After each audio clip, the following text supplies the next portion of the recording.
ቅዱስ ሲኖላን ከገደላት በኋላ ዲቢ በሕይወት እንዳለ ሜሉ ነገረችው። ሜሉ ስትነግረውም እጅግ ደነገጠ። ካዲያ ለምንድን ነው ሲኖላን እንድገላት ያረግሽው ብሎም እየጠየቃት ነው። ሰላም ሰላም! ውድ የተከበራችሁና የተወደዳችሁ የሙላት ዩቱብ ቻናል ተከታታዮች ሰላማችሁ ባላችሁበት ዓለም ዳርቻ በጥፍ ብዝት ይበልላችሁ እያልኩኝ የሲኖላን ቀጣዩን ክፍል ይዤ ቀርብ ያለው እስከ መጨረሻ እንድትከታተሉኝ ስል በአክብሮት ጋበዝኳችሁ። ስለምትከታተሉም እጅግ አርጌ እያመሰገንኩኝ ያለፈውን ክፍል ትንሽ ላስታውሳችሁ። ቅዱሴን ሜሉ ሲኖላን ግደላትና በአንዲት ሌሊት ከዚህ ሀገር አስወጣሃለሁ፣ ካልሆነም የወንጀለኛ ተባባሪ ብዬ አሳስረሃለሁ። ሲኖላ ዲቢን እንደገደለች አንተ ቤት ነው የመጣችው። አንተን አታፈቅርህም፣ የምታፈቅረው ኦርካን ነው። አንተን ክዳ ካለች፣ ስለዚህ አንተም እሷን ገለ ከሀገር በአንዲት ጀንበር አስወጣሃለሁ ትለዋለች። በፍጹም እኔ አፈቅራታለሁ እሷም ታፈቅረኛለች ብሎ ቢልም እሷ ብትወድ ኖሮ ወደ አንተ አትመጣም፣ ወደ ኦርካን ነበር የምትሄደው። ኦርካ እንዲታሰር ስላልፈለገች ወደ አንተ መጣች ብላ እንደምንም ብላ ስታሳምነው እሺ በቃ እገላታለሁ ግን እንዳትክጂኝ ብሏት ነበረ። ሆኖም ሲኖላን ሊገላት ቤት ደርሶ ትራስ እንዳፈናት ነበር ክፍሉ የተጠናቀቀው። ሆኖም ሲኖላ ትነቃበታለች። ስትነቃም ምን ሆነሽ ነው ብሎ ሲላት አይ ትራስ እያስተካከልኩልሽ ነው ብሎ ይላታል። አይ እኔም ደንግጬ ነው ብላ ካለች በኋላ በቃ አንቺ ተኚ እኔ ውጭ ወጥቼ እመለሳለሁ በማለትም ጥሏት ይወጣል። ሆኖም እጅግ ስለደነገጠ ስለነቃችበት ቀጥታ ወደ እነ ዲቢ ቤት ነበር የሄደው። ሲሄድም ዲቢና ሜሉ እያወሩ ከውጭ ሆኖ ይሰማል። እሱም ዛሬ ቅዱሴ እንዲገላት ሲኖላን እንዲገላት አሳምኘው መጥቻለሁ፣ ካልገደልካት እስር ቤት አስገባሃለሁ ብየዋለሁ። ስለዚህ ዛሬ ለአንዴና ለመጨረሻ ሲኖላን ልንገላገል ነው እያለች ለዲቢ ትነግረዋለች።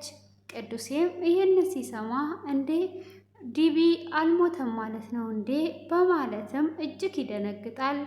ደንግጦም ወደ ውስጥ ሳይሆን የገባው ቶሎ ብሎ ወደ ሲኖላ ነበር የተመለሰው።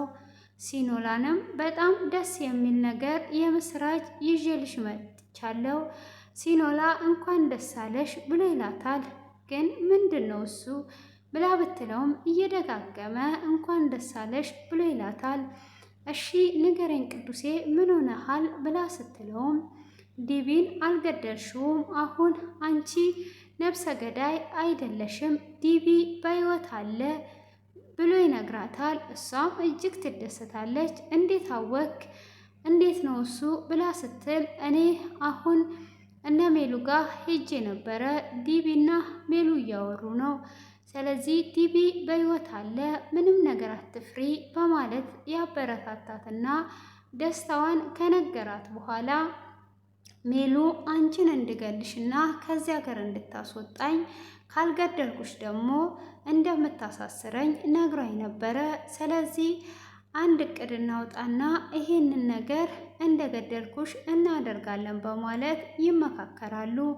እሱንም ለኦርካን አንነግረውም፣ እኔ እንደገደልኩሽ እነግራትና ሁሉንም ነገር እኔና አንቺ እንጨርሳለን። በእኔና በአንቺ መካከል ከሆነ ማንም ሰው አይሰማም። ኦርካን ከሰማ ደግሞ በዛው ሌላ ሰውም ሊሰማ ይችላል። ስለዚህ በእኔና በአንቺ መካከል ይለቅ በማለት ይስማማሉ።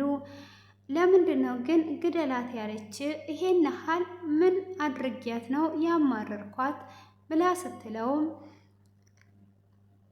አንቺ ኦርካን ስለምታፈቅር እንጂ ምንም ያደረግሽው ነገር የለም፣ ግን አንቺን ካልገደልኩ የወንጀል ተባባሪ ሆኜ እስር ቤት እንደምገባ ነው የነገረችኝ ብሎ ይላታል። ካዲያ አንተ እንዴት ሆነ ነው የወንጀል ተባባሪ የሆንከው ብላ ስትለው አንቺ እኔ ቤት ስለመጣሽ አንቺን እኔ ቤት ስላስቀመጥኩሽ ነው በማለት ከመለሰላት በኋላ እሺ በቃ አሁን አንቺን እንደገደልኩሽ እኔ ሄጄ ለሜሉ ልንገራት በማለት ይስማማሉ።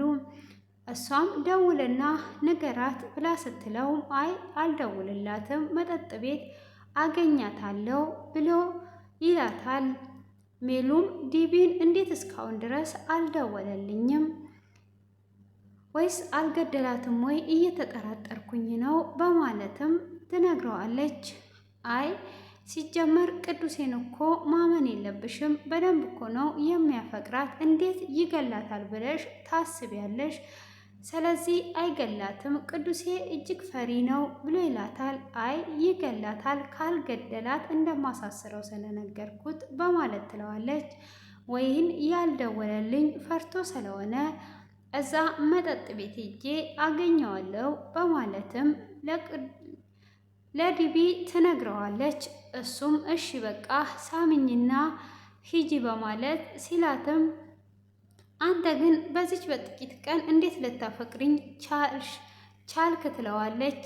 ስትለውም ይሄን ቁጣነትሽንና ኃይለኝነትሽን በጣም ነው የምወድሽ፣ ስለዚህ ስመሽኝ እንጂ እንደዚህ ጥለሽኝ እንዳትቆይ ይላታል። እሷም ከዚህም በኋላ ከህይወቴ ውስጥ የማስወግድ አንተን ነው። አሁን ሲኖላን ከተገላገልኩ አንተን ከህይወቴ ውስጥ አስወግድና ከኦርካን ጋር ትዳሬን መስርቼ እኖራለሁ እያለች እሺ በቃ ስመለስ ነው የምስም ብላ ትመልስለታለች። እሷም መጠጥ ቤት እንደሄደች ቅዱሴ እዛ እየጠጣ ታገኘዋለች። አንተ ለምንድን ነው ያልደወልክልኝ እስካሁን ሰዓት ብላ ስትለውም እሱም ነፍስ እኮ ነው ያጠፋሁት፣ እየተንቀጠቀጥኩ ወደዚህ መጣሁኝ። ምነው ምን ያጠፋው መስሎሻል ብሎ ይላታል። በጣም ጀግና ነህ፣ ጎበዝ ነህ እያለች ታበረታታዋለች። እንዴት የሰውን ነፍስ አጥፍቼ ጎበዝ ነህ ትይኛለሽ? እኔ ሰውነቴ እየተንቀጠቀጠ ሲጀመርም ደግሞ ምንም አትደነግጭም ወይ በማለት ይጠይቃታል። እሷም እንዴ ካዳ ሲኖላ መልካም ነበረች እያልኩ እንዳለቅስ ፈልገ ነው እንዴ? ምን አይነት ሞኝነ? ዞር በል ከዚህ በማለትም ትለዋለች። እሱም አይ በጣም ገርመሽኛል፣ ይህን ያህል ጭካኔ፣ ክፋት፣ እውነት ሰው ነሽ እንዴ? በይ አሁን ወደ ውጪ የምሸኝኝም ብሩን ስጪኝ ወይም ደግሞ ሸኝኝ ይላታል። ካዲያ በምንድን ነው የማምንክ ስትለውም እንዴ ሰውን አታምኝም አንቺ ይላታል። እንዴ መረጃ ሳይኖር አላምንም ስትለው ፎቶ ያሳያታል። እንደ ሞተችም አድርጎ ፎቶ አንስቷት ነበር ሄደው። ፎቶውን ስታይ እልል ብላ ዛሬ በጣም ደስታዬ ነህ፣ በጣም ጀግና ነህ፣ በቃ ብርን እሰጥሃለሁ፣ ናና ሬሳውን አውጥተህ ትጥላታለህ ትለዋለች። እኔ የምኖረው በአንድ ክፍል ነው፣ እንዴት ሬሳውን እስካሁን ድረስ አስቀምጣለሁ? ማታውኑ ነው የጣልኩት በማለት ይላታል። ተገላገልኩኝ እሰየው በማለትም በቃ ብርን እሰጥሃለሁ ትለዋለች። ሲኖላ እነሱ እዛ እያሉ እሷም ተደብቃ ሄዷ ዲቢ ቤት ካሜራ አስገብታ ተመልሷ ወደ ቤት መጣች። ቅዱሴም ብሩን በኋላ ነው የምሰጥህ፣ በኋላ ደውልልኝ በማለት ይለያያሉ። ሜሉም እየሮጠች ሄዷ ለዲቢ ተገላገልናት፣ ሲኖላ የምትባል ካሁን ወዲህ የለችም ብላ ትላለች። በቃ ተጋብተን አንድ ላይ እንኖራለን በማለት ስትለው አይ እኔ ኦርካን አግብቼ ነው መኖር የምፈልገው ብላ ትለዋለች። እንዴ እኔን ተጠቅመሽ ህይወትሽን እያስተካከልሽ ነው ወይ? እንዳንቺ የናቀኝም ሆነ የደፈረኝ የለም፣ ፍቅር አሸንፎኝ ነው እንጂ ብሎ ይላታል። ፍቅር ከመቼ ጀምሮ ነው የሚያጫውት? ስለዚህ እኔ ካንተ ጋር አልኖርም፣ አሁን ቅዱሴ ስለገደላት እኔ ደግሞ ከኦርካን ጋር አንድ ላይ ይኖራለሁ በማለት ታስቀናዋለች። እሱም እጅግም እየተናደደ እንደዚህ በህይወቴ ላይ እንድትጫወት እኔ እኮ ኦርካንን ያደረገኝን ረስቼ አይደለም ብሎ ይላታል። የአንቺ ፍቅር ነው እንጂ በማለትም ከመለሰላት በኋላ እሷም እባክን ተው ወደዛ ወሬ አታብዛ በማለት ለቅዱሴ ትደውላለች። ለቅዱሴም ትደውልና ናና ገንዘብን ትወስዳለህ ልትለው ና ዲቢ ቤት ትለዋለች። እሱም እሺ በቃ እመጣለሁ ይላታል። ሲኖላም ለምንድን ነው የጠራች? እባክህ ትጎዳሃለች ስትለውም ምንም አታስቢ፣ እኔን ምንም አታደርገኝም፣ የእሷን ተንኮለሃል እኔም አያቅተኝም በማለት ይመልስላታል። እሱም የወንድምን ያህል እንደሚወዳት አሁን ላይ ደግሞ መጀመሪያ እኔን ስታፈቅሪኝ እንደዚህ አይነት ዋጋ አልከፈልሽም፣ አሁን እውነትም ትክክለኛው ፍቅር ይዞሻል፣ አሁን ለኦርካን እየከፈልሽ ያለሽ ዋጋ ለእኔ ያኔ ምንም አልከፈልሽልኝም ብሎ ይላታል። አዎ እውነት ነው፣ አሁን ትክክለኛ ፍቅር ነው ያዘኝ፣ ለዛ ነው ብላ ትለዋለች። አሁንም እንደ ወንድም እወዳለሁ፣ አንተ መልካም ወንድ ነህ፣ ስለዚህ መልካም ሴት ትገባሃለች እያለችውም እያጽናናችው፣ ሆኖም በቃ ሄጄ ልምጣ በማለት ወደ እነ ዲቢ ቤት ይሄዳል። እነ ዲቢ ጋም ሲሄድ እሷ ያሰበችለት ሌላ ስለነበረ ዲቢ በህይወት ቁጭ ብሎ ሳሎን ላይ ያየዋል። ቅዱሴም አውቆ በህይወት አለ እንዴ ብሎ እጅግ ይደነግጣል። ምነው መሞቴን ፈለክ እንዴ እያለ ዲቢ እንዳመሉ እየሳቀና እያስካካ እሷም በላርፈ ተቀመጥ ይኸውልህ ብላ ትለዋለች። እሱም በአንድ ጀንበር ከዚያ ጋር አስወጣለሁ ብለሽኛል አይደል ወይ? የት ነው ዛሬ የማድረው? ስለዚህ ከዚያ ሀገር አውጪኝ ብሎ ሲላት እኔ ምን አቅልሃለሁ ዞር በል ወደዛ ብላ ትለዋለች። ካርሽኝ ማለት ነው ሲላት አላቅልም እኔ አይደለሁም የገደልኩት በማለትም ትለዋለች። እኔም ለኦርካን እነግረዋለሁ ብሎ ሲላትም ካዳ እኔ ሳሎን አንተ እንደገደልክ እንዳትረሳ እያለች ታስፈራራው ጀመር። ሆኖም እሱ ካዳ ዛሬስ የት ሄዳለው ብሎ ሲላት ለዛሬ እዚህ ይደር በማለትም እዛ እንዲያድር ታደርገዋለች። እሱም እዛው ሊያድር የፈለገው ሲኖላ ያስቀመጠችውን ካሜራ ለማንሳት ነበረ። ሆኖም እነሱ ከተኙ በኋላ ካሜራውን ለመውሰድ ወዲና ወዲህ ሲል ምን እያደረክን ያለው ብላ ትለዋለች። አርፈ አትተኛም ወይ በማለት ስትቆጣውም እንዴ ምን ነካሽ? የሰው ነፍስ እኮ ነው ያጠፋሁት፣ ቅጀቱ እምቢ ብሎኝ ነው፣ እንቅልፍም አልወስድም ስላለኝ ነው። ዝም ብዬ መሰለሽ እንዴ በሩ እንደተቆለፈ ቼክ ላደርግ ነው ብሎ ይላታል። ምን እንደዚህ አንበቆብቃል? አንተው ወንድ ነህ እንዴ ብላ ሰድበዋለች። ይሄ ወንድነት ሳይሆን ሰው ነው፣ የሰው ነፍስ ነው ያጠፋሁት፣ ያለዛ ፈርቼ ነው በማለትም ሲላት ባክን እኔ በሩን ዘግቼዋለሁ ምንም እንዳትፈራ ብላ ትለዋለች። እሺ በቃ በማለትም ይህን ካሜራ ከየት አገኛለሁ እያለ እየፈለገ እያለ ከላይ ኮርኒሱ ላይ ያገኘዋል። እሱም ያንን ካሜራ እንዳገኘ ያወርድና እፎይ እያለ ቶሎ ብሎ ያኔውኑ እነሱ እንደተኙ ወደ ሲኖላ ጋር ይዞ ይመጣል። ሲያዩትም ካሜራውን የእነሱን ስም ምንም የተጠራበት የለም። ሆኖም ሲኖላን እንዳስገደሉ የሚያወሩትን ሁሉ የቀዳውን ከዚህም በኋላ በቃ ሜሉን ማስፈራራት እንጂ እኛን አታስፈራራንም።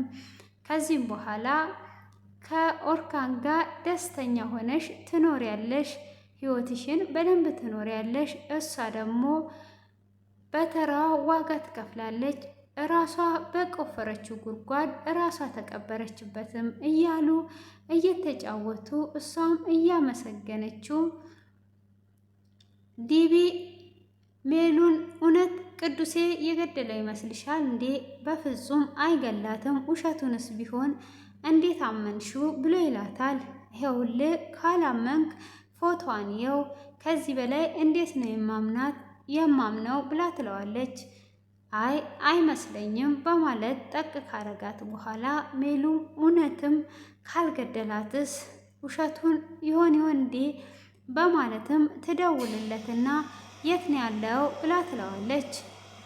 እሱም ወደ ውጪ ሊሄድ ፕሮሰስ ሊጀምር ነው፣ የት እንዲሄድ ፈልገሽ ነው በማለትም ከመለሰላት በኋላ እሷም ስልኩን ማንም ሰው ይህንን ሚስጥር እንዳይሰማ በማለት ከዘጋችበት በኋላ ወደ እነሱ ቤት ትሄዳለች። ቤትም እንደደረሰች እሱም እጅግ ይደነግጣል። በሩን ብርግድ አድርጓ ስትገባ ሆኖም ሲኖላ የለችም። ቅዱሴን የታለች ሲኖላ በማለት ታፋጥጠዋለች። እሱም ምን አልሽ በማለት አይኑን እንዳፈጠጠ ክፍሉ በዚህ ተጠናቋል። ውድ የተከበራችሁና የተወደዳችሁ ቤተሰቦቼ ቀጣዩን ክፍል በጉጉት የምንጠብቅ ይሆናል። እውነት ሲኖላ በሕይወት እንዳለች ታውቃለች ወይስ ትንሽ ይቆያል? ግምታችሁን